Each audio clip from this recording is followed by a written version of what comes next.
베드로전서 1장 1절 2절 여러분 한번 성경 보세요. 성경 여기에는 없습니다. 베드로전서 1장 1절 2절 다시 한번 읽고 시작하겠어요.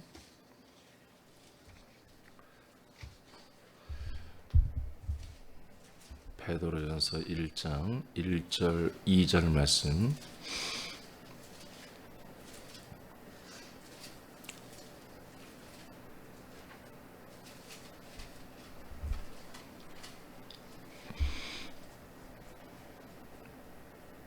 여러분 잘하십니까? 네, 한번 다 같이 읽고 시작하겠어요. 시작.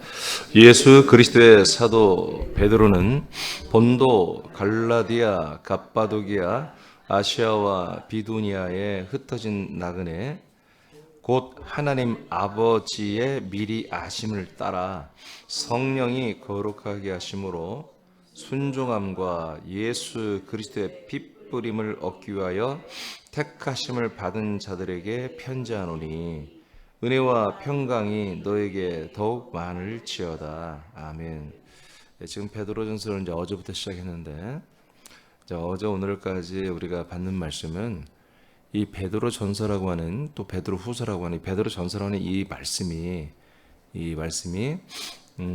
누구에게 가는 거냐 하면은 이렇게 4개 도시에 있는 분들에게 가는 건데, 물론 이 베드로의 서신을 받고 이 말씀을 듣고 이걸 믿는 분들은 다 이 그리스도 몸된 교회 지체들이죠.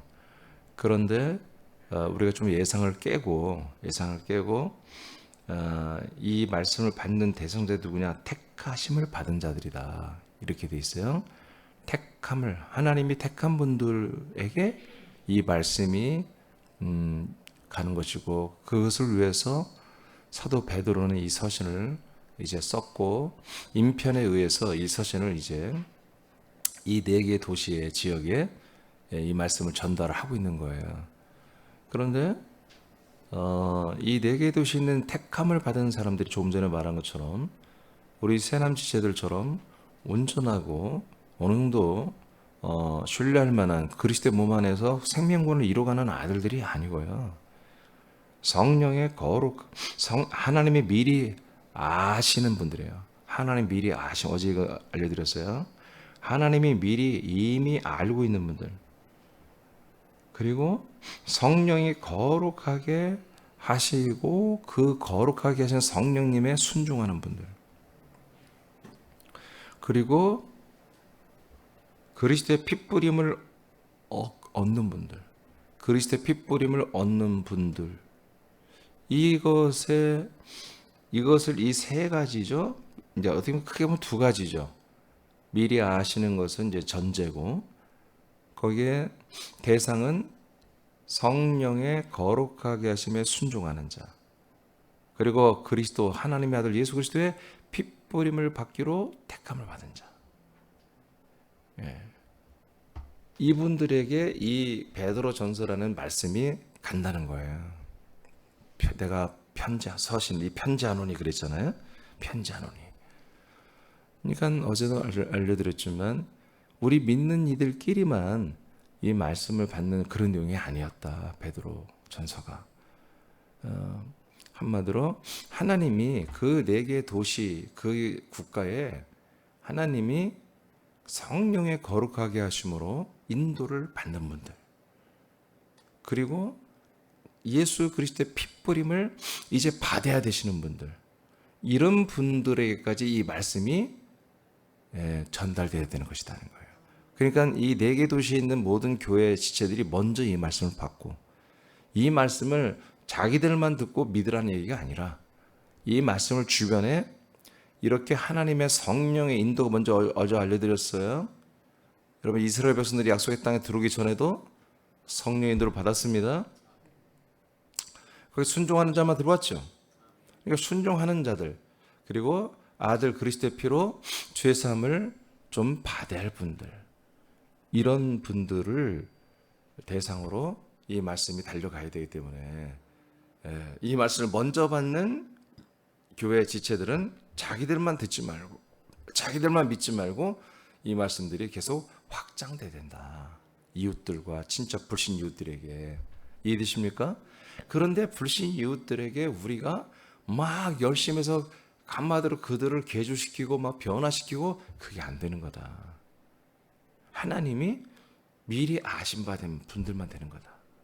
하나님이 성령의 거룩하게 하심에 순종하는 분들만 되는 거다. 아들의 그 핏부림을 받기로 택함을 받은 분들, 그런 분들만 되는 거다. 근데 뭐예요? 이 4개 도시에 그런 분들이 있다는 거 없다는 거예요. 그런 분들이 많다는 거야. 많으니까 말씀을 하는 거죠, 하나님이. 이해되십니까? 지금 군산 땅에 하여튼 좀 군산 세남교회 중심으로 해서 이 말씀이 선포되고 있잖아요. 그렇죠? 군산에 더 이상 이제 이 정도면 군산에 우리 세남교, 군산 세남교 모인 정도면 군산 시민들에게서는 다 뽑았다. 군산 시민들 중에 더 이상 이제 이 복음을 믿을, 이 그리스도의 말씀 믿을 사람은 없다라고 한다면 우린 더 이상 전도할 필요가 있어 없어요? 네? 없어요? 아, 그래요. 그거 없지. 왜 해? 더 이상 없는데. 그러니까 우리는 저 사람들을 내가 어떻게 개조시켜서 내가 변화시켜서 믿게 해야 되지. 이런 그런 망상을 깨야 돼요. 그거는 인본주의예요. 그거는 사람들이 만든 여러 가지 교리나 어떤 그런 혜택, 축복, 어떤 우리 사람들이 그 사람들의 필요를 따라 우리 교회가 너희들에게 이런 걸 줄 수 있어 라고 하는 그런 교리라면 얼마든지 사람들을 우리 마음대로 끌어모을 수 있어요. 근데 하나님이 미리 아신 자들, 하나님의 영이 거룩하게 지금 역사하고 있는 분들, 그리고 거기에 조금씩 순종하는 분들, 아들의 피가 그들의 모든 죄를 사하기로 그렇게 택함을 받은 분들, 이렇게 하나님이 정했지 우리가 정한 게 아니란 말이에요. 그러니까 군산시에 하나님, 오늘 이 베드로전서 내용이 왜 중요하냐면 이런 어떤 하나님의 의도가, 뜻이 군산 시민들에게 아직 있냐는 말이죠. 없다라고 하면 우리는 더 이상 전도할 필요가 없다. 근데 있다라면 여러분 정말로 해야 된다. 그렇게 알고 시작하겠습니다. 다시. 자, 그래서 오늘 3번째입니다. 어제는 미리 아심 받은 사람들, 그다음에 뭐였죠? 택하심을, 성령의 거룩하게 하심을 받는 사람들에 대해서 했고요.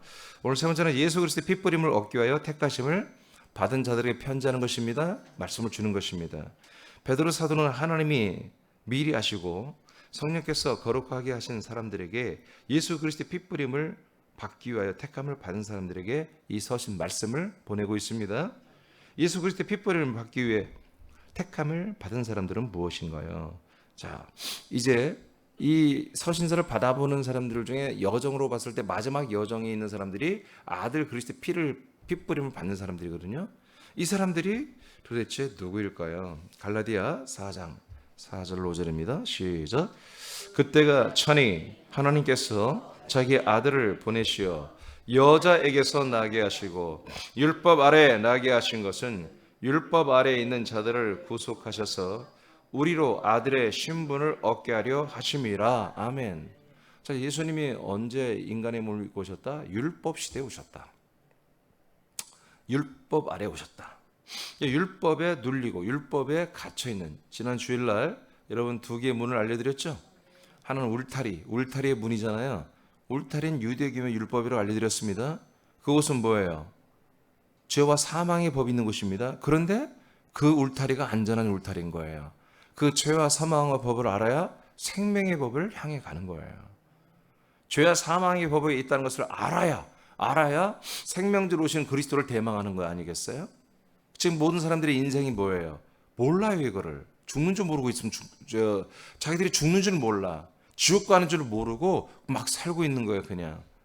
희망과 소망과 비전과 꿈과 여러 가지 요상한 자기들의 희망 고문을 당하면서 인생들이 살고 있는 거예요. 그런데 실상은 뭐예요? 사람을 창조하신 하나님의 경영하심은 뭐예요? 이렇게 살다가는 다 지옥 가는 죄와 사망의 법, 율법과 양심과 종교와 철학과 이 수많은 것들로 보여요. 그 울타리 안에 우리를 가둬놓고 우리가 이렇게 살다가는 정말 지옥 갈 수밖에 없다라는 것을 깨달을 수 있는 수많은 체험을 하게 하며 산다고요. 근데 사람들은 이걸 모르면, 전도자들이 이런 말을 안 해주면 뭐예요? 그들은 그냥 그렇게 살다가 지옥 갈 수밖에 없는 거예요. 그런 시대에 누가 오신다? 그리스도가 인간의 몸을 입고 이 땅에 오시는 거다. 그래서 뭐 하려고? 그 율법 아래 있는 자들을 어떻게 하려고? 구속해 주려고. 즉 죄악을 담당해 주려고. 아멘. 그리고 끝내는 우리의 죄악을 다 용서해 주려고. 이렇게 하기 위해서 율법 아래 있는 자들을 위해서 오신 거예요. 그러면 이 죄악을 담당하는 것, 핏부림을 주는 것이 목적이었노. 그 다음에 and 우리가 아들의 신분을 얻게 하려고 하는 것이잖아요. 그렇죠? 이 아들의 신분을 얻는 것이 어디 있어요? 그리스도의 몸 안에서 되잖아요. 그리스도의 몸 안에 들어오기 전까지 어떤 일을 했는데 하나님의 성령이 사람들을 거룩하게 만드는 것에 사람들이 눈치를 채고 순종하기 시작해야 되고, 그래서 그들이 이제 홍해를 건너고 광야를 거치고 요단을 거쳐서 그리스도의 몸 안에 들어온 그것을 통해서 광야에서 뭐 해야 된다? 십자가에서 예수 그리스도 함께 죽는 예수의 피의 뿌림의 체험을 해야 되는 것입니다. 이 핏뿌림은 솔직히 말해서 죄 사함이 아닙니다. 죄 사함이 아니고 핏뿌림은 정확히 말하면 하나님의 언약을 향하여 나아가는 하나의 표징입니다. 표징, 할례, 세례와 같은 것입니다. 즉 홍해 바다를 건너는 것과 같은 것입니다. 그래서 광야로 자기가 한마디로 들어와 있다. 광야, 이 광야에서 내가 살아봤자 뭐냔 말이야. 아무것도 없다. 광야는 내가 광야에서 살아봤자 사망이고 지옥이다. 이것을 철저히 인정하는 게 뭐다? 핏부림입니다. 핏부림, 3일길 제사입니다. 출애굽기 24장입니다. 6, 8절을 읽어보면 여러분들이 완전히 이해가 되실 거예요.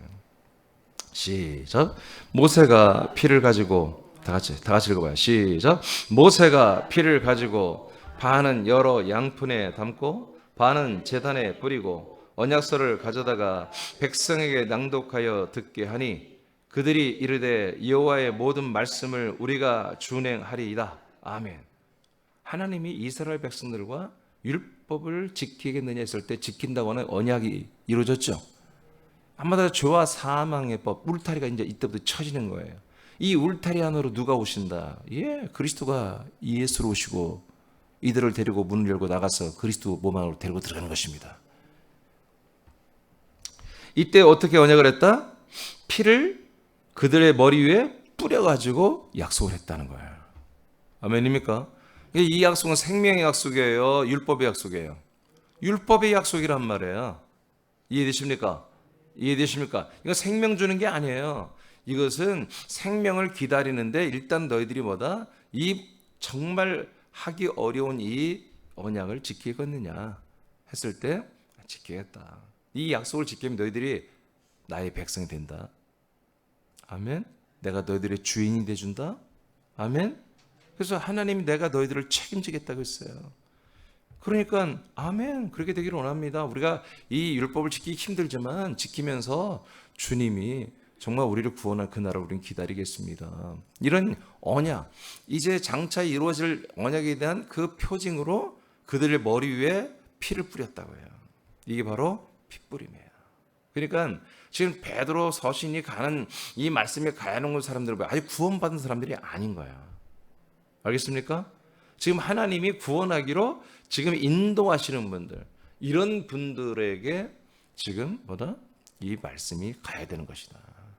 그러니까 뭐겠어요? 우리 새남교회도 군산도 서울도 거쳐도 지금은 하나님이 저를 통해서 증거하시는 이 말씀이 여러분 똑같은 말씀이라 여러분이 그렇게 인정을 한다면 이 말씀은 여러분만 아멘하고 은혜를 받는 게 아니라 이거는 계속적으로 여러분의 불신 가족이나 이웃 친척, 친구들에게 이것은 계속해서 달려가는데 아무나 주는 게 아니라 이렇게 여러분들이 기도하면서 하나님 저 사람은 구원하시려고 역사하는 게 있구나. 여러분 그런 분들이 있다면 여러분들은 주저하지 말고 와서 이 말씀을 전해야 한다는 거죠. 히브리서 9장 13, 14절입니다. 시작. 염소와 황소의 피와 및 암송아지의 재를 부정한 자에게 뿌려 그 육체를 정결하게 하여 거룩하게 하거든 하물며 영원하신 성령으로 말미암아 흠없는 자기를 하나님께 드린 그리스도의 피가 어찌 너희 양심을 죽은 행실에서 깨끗하게 하고 살아계신 하나님을 섬기게 하지 못하겠느냐. 아멘. 그러니까 구약 때는 뭐예요? 염소, 황소 이 피들을 전부 부정한 자들에게 뿌렸죠. 아멘. 뿌렸어요. 이제 마지막 제물이며 마지막 속량 제물이 되신 예수 그리스도의 예수님의 몸을 제물로 드렸죠. 그런데 그 몸이 뭐라고 그래요? 그 몸을 십자가에 달려 죽으셔서 우리 속량 제물이 된 게 이제 그게 맞는데, 그런데 이렇게도 표현한다는 거죠. 14절에 보니까 성령으로 말미암아 흠이 없는 자기를 하나님께 드린 그리스도의 피라고 이렇게 말하고 있어요. 그래서 너희 양심을 죽은 행실에서 깨끗하게 하고 살아계신 하나님을 섬기하지 못하겠느냐.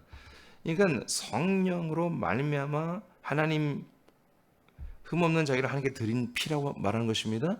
그러니까 성령님의 역사와 인도가 있었던 거죠. 그러니까 예수님께서 십자가에 달려 죽어 피를 흘리신 사건이 뭐다? 성령님의 철저한 개입 속에 이루어진 거예요. 예수님은 뭐예요? 예수님은 마지막까지 갈등을 하셨죠. 내가 죽어야 되나? 내가 꼭 죽어야 되나? 다른 방법이 없나? 하고 찾으셨죠? 기도도 했죠. 근데 끝내는 뭐예요? 이 방법이 옳다. 그래서 내 원대로 마시고 아버지의 원대로 하소서 하고 죽음의 길을 선택하잖아요. 이게 뭐다? 성령님의 거룩하게 하심을 따라 순종하는 거예요. 순종하는 거예요. 그래서 죽음의 길로 가는 거예요. 거룩이 뭡니까? 거룩은 쉽게 말해서 죄가 없는 상태가 되어야 되는 거예요. 죄값을 치러야 되는 거예요. 죄가 계속 있는 상태에서는 절대 거룩하다 말할 수 없는 거예요. 그래서 성령의 거룩하게 하심을 따라 이 예수님은 자기는 죄가 없는 분이지만 모든 인류의 죄를 뭐예요? 속량하기 위해서, 자기 피를 뿌리기 위해서 여러분 십자가 올라가 죽으신 것입니다. 아멘. 이 사건이 뭐예요? 전 인류에게 지금 대상이 되고 있는 거예요. 1991년 전에 예수님 십자가 달려 죽었지만 그 전부터 이 약속을 믿는 분들에게도 해당되는 피고요. 핏뿌림이고요. 지금 후대의 모든 사람도 핏뿌림이 다 가능하도록 대기 상태에 있는 거지. 뿌려졌다는 게 아닙니다. 이 사실을 믿기만 하면, 이 사실을 이렇게 해서 내가 인생을 끝내고 영생으로 들어가고 인간의 아들을 끝내고 하나님의 아들의 시대를 내가 살아야 되는구나. 이것을 믿고 그걸 사모하는 분들이 이 피가 대기했던 피가 그들에게 뿌려져 버리는 것입니다. 그래서 하나님의 언약의 피가 되어버리는 거예요. 아멘. 자, 이런 분들이 있다 없다? 베드로는 이 네 개의 도시에 이런 분들이 있다라는 거예요. 많다라는 거지. 군산에도 있다 없다? 있으면 여러분들이 복음을 전해야 돼요. 이 말씀을 여러분도 믿고 여러분이 전하고 가르쳐야 되는 거예요. 그러니까 여러분, 하나님 예수님께서 12사도에게 말도 안 되는 말을 했잖아요. 야, 너희들 세상 모든 민족을 제자 삼아라. 그들을 가르쳐라. 이게 말이 됩니까? 아니, 그 시대가 어떤 시대예요? 그냥 아주 교통이 뭐가 있어? 배편으로 다니는 거 외에는 교통이 뭐가 있어? 말 타고 다니고 낙타 타고 다니고 그런 것밖에 안 되는 너무나 느린 시대란 말이에요. 아날로그가 뭐예요? 지금보다 너무 서신 한번 보내면 한 달 후에 도착하고 두 달 후에 도착한 그런 시대란 말이에요. 완전히 느린 시대, 느린. 그런데도 전 세계 모든 민족을 너희들이 가서 다 제자 삼고 가르쳐버리라는 거예요. 내가 너희들에게 하신 말씀들을 너희들이 가서 다 가르쳐라 했잖아요. 근데 그럼 오늘날은 스마트폰만 있으면 못할 게 없는 시대, 그냥 맞는 키를 갖고 있는 거, 우리가 맞는 키. 그리고 우리가 얼마나 교통이 얼마나 좋습니까? 저만 해도 주일날 여기서 예배 인도 2번 인도하고 오후 3시에 가서 서울서 예배를 인도하고 집회를 인도하는 게 이게 말이 됩니까? 근데 되잖아요. 하나님 이렇게 빠른 시대로 다 이렇게 만들어 놨잖아요. 그러니까 우리가 정말 열심히 하라는 얘기가 아니라 찾으라는 거예요. 오늘 이 두 가지, 하나님의 성령의 거룩하게 하심으로 순종하는 자들, 하나님의 아들 예수 그리스도의 핏뿌림이 정말 있어질 사람들이 누구지? 찾아보면 있는 거야. 그러니까 전도는 뭐부터? 이 찾아보는 것부터 시작되는 거예요. 전도는 내가 오늘 무턱대고 전해야지, 오늘 내가 누구 처음 만난 사람이 그렇게 여러분 미신적으로 전하는 게 아니란 말이에요. 응? 여러분 찾아야 돼. 말씀을 따라 찾아야 돼. 찾아서 정말 하나님이 저분은 성령님이 역사하고 있는 분이구나. 구원하시려고. 저분은 정말 아들 그리스도의 피가 핏뿌림이 정말 저분에게는 있겠구나. 정말 저런 고통과 아픔과 저런 자기의 낮아짐, 자기의 부인 속에서 살아갈 수밖에 없게 된 분들 만나보면 욥처럼 끝까지 버티는 애들도 있고, 여러분, 욥처럼 마지막에는 내가 죄인입니다 하고 고백하는 그런 분들도 있단 말이에요. 그래서 자기를 부인하고 자기 연약함을 인정하는 분들은 뭐예요? 아들 그리스도의 피가 뿌려지는 분들이란 말이에요. 준비가 다 된 분들이에요. 그런 분들에게 우리가 이런 모든 스토리를, 이 과정에 대한 이야기를 해주면서 복음을 전하라는 거죠. 사도 베드로는 성령의 감동으로 증거하는 말씀이 전달되고 믿기를 원하는 대상은 하나님이 미리 하시고 성령이 거룩하게 역사한 사람들과 예수의 핏부림을 받기 위해 택함을 받은 사람들입니다. 하나님께서 사람들을 창세전에 그리스도 안에서 택하시는 것의 목적은 하나님의 아들들이 되는 것이었죠. 그러나 그 과정은 미리 하심과 성령이 거룩하게 하심과 예수 그리스도의 핏부림의 과정을 거치면서 이제 믿게 되고 그리스도의 몸과 한 몸이 되어 구원을 이루게 되는 것입니다. 이해되시죠? 무슨 말인지. 그러니까 그리스도의 몸에 들어오기 전에 뭐예요? 그 전에 있는 사람들에게 이런 말씀들을 알려줘야 한다는 것입니다. 아니 뭘 들어봐야 이 사람들이 판단을 하고 들을까 말할까 결정을 할 거 아니겠어요. 아멘. 자, 베드로전서 2장입니다. 자, 오늘 베드로전서 1장 1절 2절을 봤는데 2장에서 어떻게 얘기인지 들어보세요. 시작. 사람에게는 버림바가 되었으나 하나님께는 택하심을 입은 보배로운 산돌이신 예수께 나아가 너희도 산돌같이 신령한 집으로 세워지고 예수 그리스도로 말미암아 하나님이 기쁘게 받으실 신령한 제사를 드릴 거룩한 제사장이 될지니라. 아멘. 자, 거룩한 산 돌이 되셨어요. 살아있는 생명의 돌로 베트라 반석으로 이제 설명이 됐죠. 그 예수께 나아가 그 산돌과 똑같이 반석과 똑같은 살아있는 그 돌같이 신령한 집으로 세워지고 그리고 예수 그리스도로 말미암아 하나님의 기쁘게 받으실 신령한 제사를 드릴 뭐가 되라고요? 거룩한 제사장이 되라. 그러니까 1장에서는 뭐예요? 1장에서는 전혀 아직 그리스도 안에 들어오지 못한 그리고 그런 기미가 보이는 분들에게 이 편지를 보낸다고 그러죠. 근데 2장에서는 뭐라고 그래요? 너희들은 누구다? 거룩한 제사장이 되어야 한다. 그러니까 거룩한 제사장들이 뭐 하는 거예요? 이런 기미가 보이는 분들을 하나님 아버지 앞에 중보하는 일을 해야 되잖아요. 이런 일을 이제 하기 위해서 2장부터는 벌써 말씀이 발전되고 있죠. 그다음에 베드로전서 2장 9절입니다. 시작. 그러나 너희는 택하신 족속이요 왕 같은 제사장들이요. 아멘. 여기까지만 읽으면 되겠어요. 그래서 자꾸 이 서신을 받아보는 먼저 받는 이 교회 지체들에게 뭐라고 해요? 너희들은 제사장이다. 그것도 완전히 왕 같은 제사장이다.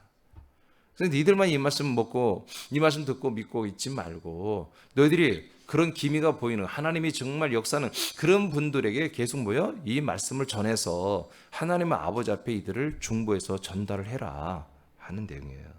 베드로서 1장 10절입니다. 시작. 그러므로 형제들아 더욱 힘써 너희의 부르심과 택하심을 굳게 하라.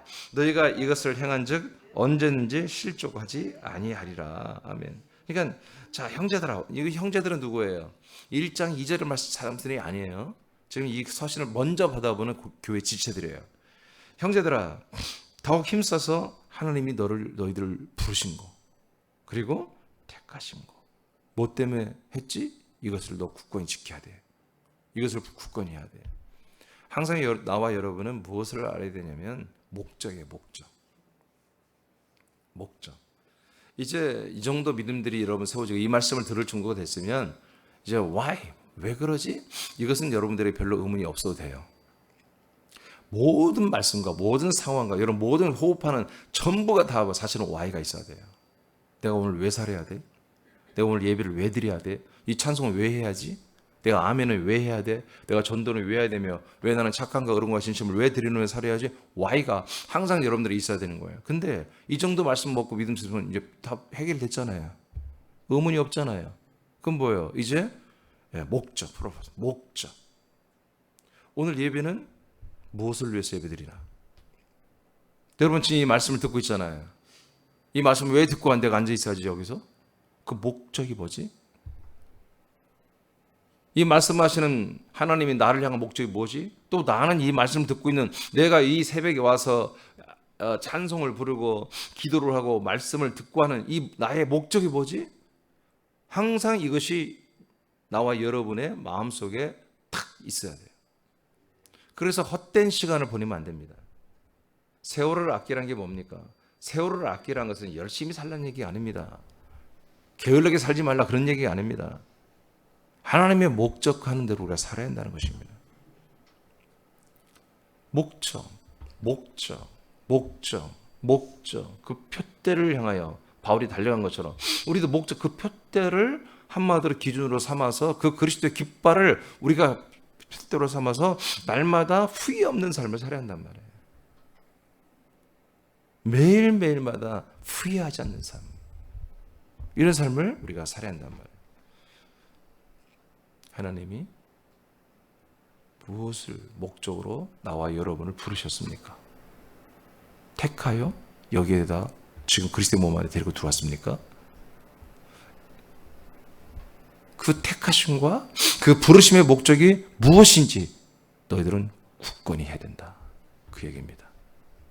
우리도 마찬가지입니다. 오늘 여러분도 하루 종일 살 거잖아요.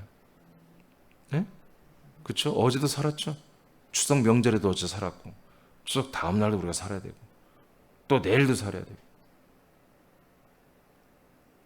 왜 살아야 되지? 이건 여러분 물으시면 안 돼요. 그건 창피한 거 이제 여러분 다 알아요. Y가 해결됐기 때문에 이제 우리는 목적이 분명히 섰단 말이야. 그 목적이 내가 흔들리고 있느냐?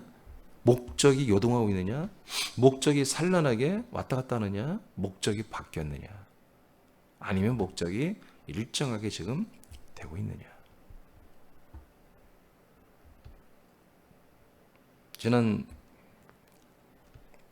두 번 설교했던 말씀을 이루는 것, 몸의 구주, 이게 목적입니다, 여러분. 이런 말씀들, 이런 생각들이 여러분의 목적입니다. 오늘 내가 말씀을 이루고 있느냐? 내가 몸의 구주이신 예수 그리스도에 의해서 몸된 내가 구원이 이루어지고 있느냐? 여러분, 이런 게 목적입니다. 이런 목적과 무관한 삶이라면 여러분 정리하셔야 되는 거예요. 내가 지금 여기서 뭐 하고 있지? 전혀 하나님이 나를 부르시고 택하신 목적이 이루어지지 않고 있는데 난 여기에 그냥 온 시간과 에너지와 모든 걸 여기에 다 바치고 있네? 그럼 뭐예요? 여러분 속은 거예요, 사단에게. 조정을 해야 되는 것입니다. 예, 여러분 생각과 마음이 다 뺏겨 있어요, 지금. 부르심과 택하심의 그 목적성들이 다 사라져 있어요, 지금. 그럼 뭐예요? 여러분들은 지금 뭔가 굉장히 위험한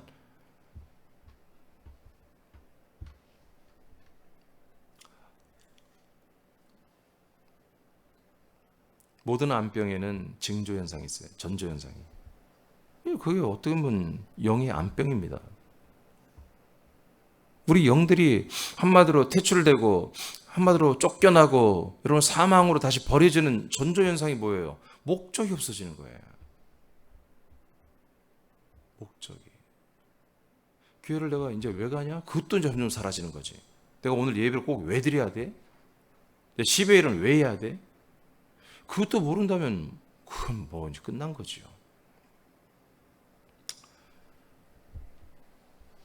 부르심과 택하심을 굳건히 해야 됩니다. 그래서 언제든지 실족하지 않게 되는 것입니다. 실족하지. 디모데후서 2장 10절입니다. 시작.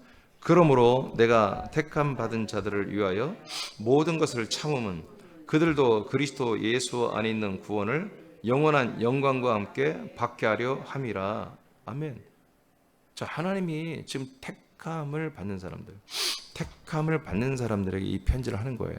그리고 이 편지를 먼저 받은 분들 이미 택함 받고 이미 그리스도 안에서 아들이 된 지체들이에요. 그래서 택함 받은 자들을 위하여 모든 것을 내가 인내며 바울은 참는다는 거예요. 그러니까 디모데 너도 참아야 된다. 택함 받은 자들을 위해서 그들을 살리기 위해서는 참아야 할 필요가 있다. 그들도 그리스도 예수 안에 있는 구원을 영원한 영광과 함께 어떻게 한다? 받게 하기 위해서. 목적이 뭐예요? 참는 목적, 인내하는 목적이 뭐죠? 이민준 담임 목사가 여러분을 향해 참아야 되는 부분도 있잖아요. 예? 목적이 뭐죠? 왜 참아야죠? 참는 목적이 뭐라고요? 여러분 말해보세요. 여러분 읽었잖아요. 뭐라고요? 예, 그리스도 예수 안에 있는 구원을 영광과 함께 받게 하는 거예요. 그것을 목적한 것에서 내가 참을 수 있어야 돼. 내가 이번 참아줌으로 암흑의 권사가 그리스도 예수 안에 있는 이 구원의 영광을 받을 수가 있다.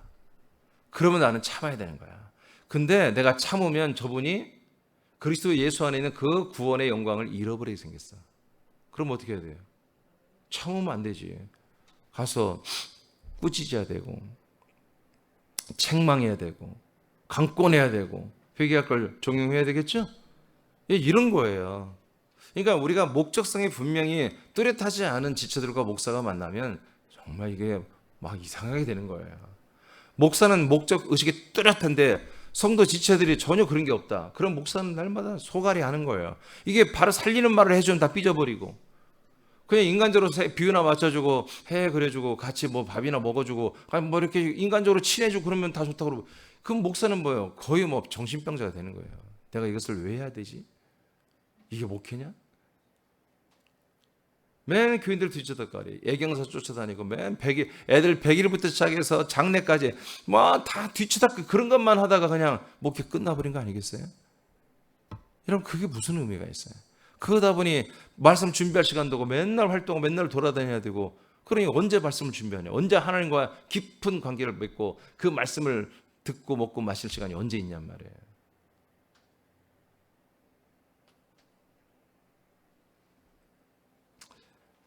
자, 데살로니가후서 2장 13절 어제 본 말씀인데 다시 한번 더 보겠습니다. 자, 택함 받은 자들은 하여튼 여러분 구원의 영광을 다 받을 때까지 해야 되는 것입니다. 살로 2장 13절 시작. 주께서 사랑하시는 형제들아, 우리가 항상 너희에 관하여 마땅히 하나님께 감사할 것은 하나님이 처음부터 너희를 택하사, 자, 너희를 택하사, 처음부터, 처음이 언제예요? 하나님이 미리 하신 창세전부터 우리를 택했잖아요. 택하사, 그 다음에 시작. 성령의 거룩하게 하심과 진리를 믿음으로 구원을 받게 하심이니 아멘.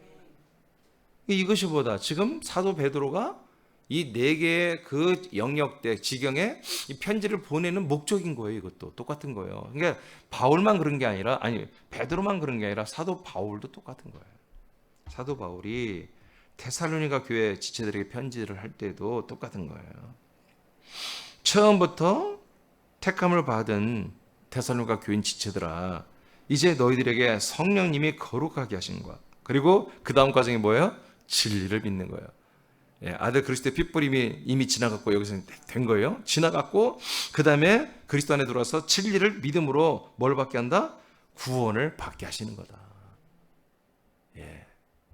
그래서 사도 베드로가 지금 말씀을 전하는 게 뭐다? 아직은 구원에 이르지 못한 모든 사람들에게까지 이 말씀이 뭐예요? 전달돼야 된다. 이 말씀을, 서신을 내가 편지한다. 이렇게 말씀하고 있는 거죠. 자, 마지막 읽고 마치겠습니다. 시작. 사도 베드로가 증거하는 말씀과 복음은 아직 그리스도 안에서 거듭나지 않은 사람들을 대상으로 합니다. 새남교회 주시는 말씀도 같습니다. 말씀은 저와 여러분을 통해 세상 사람들에게 달려가야 합니다. 하나님이 이 베드로서를 왜 시작하게 했는가? 그냥 첫날부터 내가 그냥 그날 말씀 받은 순간부터 하나님께 내가 알았어요. 그래서 우리는 우리가 듣는 말씀은 내 것만이 아니다, 절대. 이것은 아브라함이 여호와의 사자를 통해서 하나님의 말씀을 받았잖아요.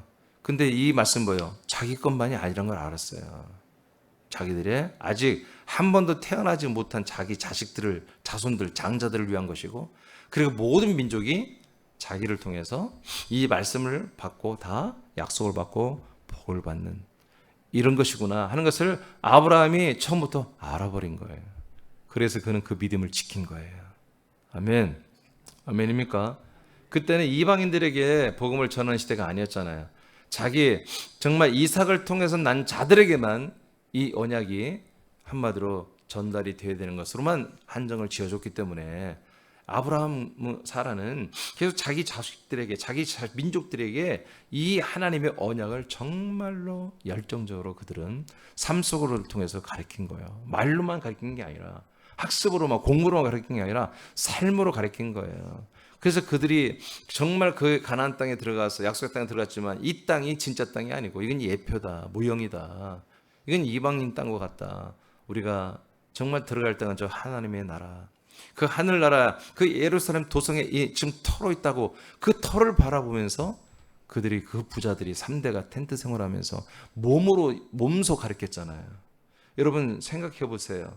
자기 자식은 자기가 어떻게 한번 강압적으로 한다 해도 손자가 야곱도 기질이 보통 기질입니까? 야곱이가 돈도 이렇게 많은데 내가 여기서 텐트 생활 왜 이렇게 꼬질꼬질하게 삽니까?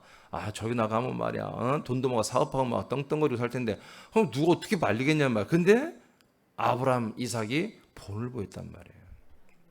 진지했단 말이에요. 이런 부모가 맨날 집에 오면 애들이 오면은 항상 공부하는 모습을 보이면 애들도 그냥 공부 또 할 수밖에 없는 거예요. 게임 하다가도 미안하지. 엄마 아빠는 그렇게 열심히 일하고 퇴근하고 와서도 또 뭔가를 공부하고 책을 보고 그러면 애들도 텔레비 막 틀고 할 수 없잖아요. 그런 것처럼 우리는 우리 자녀들에게 그리고 우리 불신 이웃들에게 우리가 이 그리스도의 몸 안에 사는 것을 정말 우리가 영광을 보여줘야 됩니다. 이 믿음 생활 패턴을 우리가 드러나도록 보여주면서 하나님이 그렇게 미리 하신 바 되고 택한 사람들이 주변에 있단 말이에요. 없다면 이 말씀이 여러분에 가지 않습니다. 아멘. 안 하시네. 여러분 주변에 택한 사람들이 없다면 여러분들은 여느 사람들처럼 오늘 이 말씀을 들을 필요가 없이 이 예배당에 안 나온다고. 예? 내일부터 나올 때는 생각하고 나오세요. 여러분들이 이 말씀을 듣는다는 것은 지금 이 사도 베드로의 서신을 통해서 정말 자기들이 아니에요. 자기들은 이미 그리스도의 몸에 지쳐요. 이 편지를 보는 분들은. 근데 이 서신이 자기한테까지만 오는 게 아니라 이렇게 아직 예수의 피도 만나지 못하고 아직 그리스도의 피를 만나지도 못한 이 사람들에게까지 이 서신이 말씀이 간다고 하는 것이에요. 우리도 마찬가지라는 거죠. 우리도 같다. 여러분들은 왜 내가 그리고 목적이 뭔지를 다 알아요. 여러분이 살 길이 뭔지를 알아요. 구원이 뭔지를 알아요. 생명이 뭔지를 알아요. 여러분들의 인생의 여정이 이제 어떻게 끝났으며 이제 아들의 영생의 여정이 이렇게 시작되었고 어떻게까지 진행되며 어떻게 결말이 된다는 걸 여러분 다 알고 있잖아요. 모릅니까 여러분? 알잖아요. 여러분 모른다고 거짓말해도 안 돼요. 하나님 다 아세요. 거짓말 안 통합니다. 자, 알기 때문에 여러분 이제 더 이상 우리는 이 택하심과 하나님 우리를 향한 부르심의 이 목적에 대해서 모른 척하거나 흔들리거나 분명하지 않게 그렇게 해서는 안 된다. 굳건히 해야 된다.